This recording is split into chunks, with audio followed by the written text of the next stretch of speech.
आज एक बड़ी बैठक हुई आम आदमी पार्टी ऑफिस में, आपने मीटिंग शेयर की।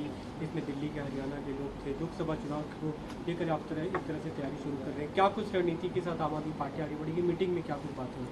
आज मीटिंग हुई हरियाणा के लीडर से भी और दिल्ली के सभी लीडर्स की भी।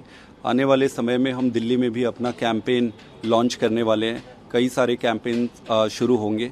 उसमें हर घर में जाकर ये बताएंगे कि जिस तरीके से ये काला अध्यादेश भारतीय जनता पार्टी और मोदी जी लेकर आए हैं, वो केजरीवाल विरोधी नहीं है, वो दिल्ली की जनता के विरोध में है। तो इसको जनता को बताएंगे और जनता के सामने इस मुद्दे को लेकर जाएंगे और जनता को कहेंगे कि भारतीय जनता पार्टी को इस बार लोकसभा में भी वोट देना मतलब वोट खराब करना है। लोकसभा चुनाव का एक मुद्दा बड़ा आपका अध्यादेश ही रहेगा, आप ये कह रहे हैं? लोकसभा चुनाव के कई सारे मुद्दे रहेंगे। निश्चित रूप से दिल्ली की जनता के लिए अध्यादेश एक महत्वपूर्ण मुद्दा है, तो वो मुद्दा तो रहेगा ही, लेकिन इसमें सवाल अध्यादेश नहीं है। अभी अकेला सवाल अध्यादेश नहीं है। भारतीय जनता पार्टी जिस तरीके से सारे प्रमुख विपक्षी दलों को खत्म करना चाहती है गैर प्रजातांत्रिक तरीके से, वो एक मुद्दा है।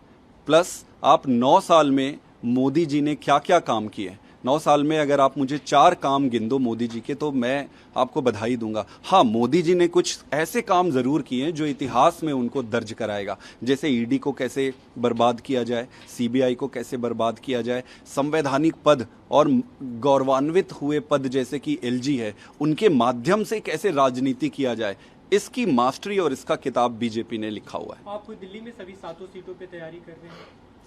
देखिए, हम सभी सीटों पर तैयारी करेंगे। चुनाव तो लड़ना है, लोकसभा चुनाव लड़ेंगे, पूरी ताकत से लड़ेंगे। बाकी आने वाला समय दर्शाएगा कि किस तरीके से आगे इवॉल्व होता है। जी, आगे समय मतलब इंतजार आप क्या गठबंधन के स्वरूप को लेकर इंतजार करेंगे? देखिए, देश में इस बात की ज़रूरत है कि सारे विपक्षी दल मिलकर एक अच्छी सरकार की स्थापना करें और भारतीय जनता पार्टी जिसकी सरकार, जिसने ना कोई काम किया बल्कि देश में जो स्थापित इंस्टीट्यूशंस थे उनको खराब करने का काम किया है, उसको उखाड़ फेंके। तो ज़रूरत तो देश में ये है कि सब मिलकर एक सरकार बनाएं, विपक्षी दल मिलकर सरकार बनाएं, लेकिन ये निर्भर करता है कि कांग्रेस पार्टी कैसे अपना रुख और अपना रवैया रखती है। अगर कांग्रेस पार्टी का रवैया बड़ा दिल वाला, सबको साथ लेकर चलने वाला होता है, तो निश्चित रूप से कुछ भी संभव है। अगर कांग्रेस पार्टी का एटीट्यूड एरोगेंस में, अहंकार वाला रह गया, तो फिर मुश्किल होगा। अगर रवैया सही रहा तो गठबंधन संभव है, आप ये कह रहे हैं? कुछ भी संभव है जी, लेकिन उसके अभी जो हाल में हमें दिखा आरोप प्रत्यारोप चल रहा है लगातार, शिमला की मीटिंग है, उस मीटिंग में जाने पे कोई फैसला हुआ है? वो आगे देखते हैं कैसे होता है। लेकिन आप गठबंधन को खारिज नहीं कर रहे हैं, गठबंधन हो भी सकता है। देखिए, देश आज चाहता है कि बीजेपी की सरकार को हटाकर एक नई सरकार बने और इसके लिए सभी विपक्षी दलों को मिलकर सरकार बनाने की जरूरत है। अपने स्तर पे पूरी सीटों पे तैयारी कर रहे हैं? एज अ पॉलिटिकल पार्टी हम तैयार हैं अपने लेवल पे। चुनाव कैसे लड़ेंगे, क्या लड़ेंगे, वो आने वाले समय में स्पष्ट होगा। एक दूसरा बड़ा मुद्दा भी यूसीसी का, जो प्रधानमंत्री ने बीते दिन बयान दिया मध्य प्रदेश में, उन्होंने कहा कि एक देश में 2 कानून कैसे हो सकते हैं। अन्य विपक्षी पार्टियां इसका विरोध कर रही हैं, आम आदमी पार्टी का क्या स्टैंड है? देखिए, सैद्धांतिक रूप से हम इसके समर्थन में हैं।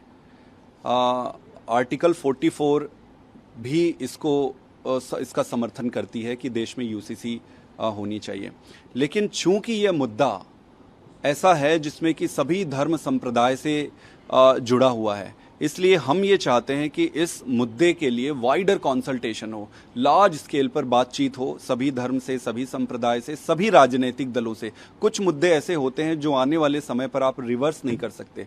कुछ मुद्दे ऐसे होते हैं जो देश के लिए बहुत मूलभूत होते हैं। ऐसे मूलभूत मुद्दों पर अथॉरिटेरियन तरीके से जाना वो ठीक नहीं होगा। तो वाइडर कंसल्टेशन की ज़रूरत है, सबसे बातचीत करके कंसेंसस बिल्ड करनी चाहिए इस पर, यह हमारा मानना है। इसमें कई जो जैसे all India Muslim personal law board का बयान है, उन्होंने इसे खारिज किया कि हम इसे नहीं मानेंगे, उन्होंने अपना बयान जारी किया। आम आदमी पार्टी इसके समर्थन में, अगर सबसे बातचीत करके इसे लागू किया जाता है? हम सैद्धांतिक रूप से इसके समर्थन में हैं, लेकिन इसके एग्जीक्यूशन या इसको इम्प्लीमेंट करने का तरीका कंसेंसस है। बिना कंसेंसस आप ऐसी चीज़ लागू नहीं कर सकते जिसमें बहुत सारे लोग आपसे दुखी और नाराज हो जाएं। Thank you.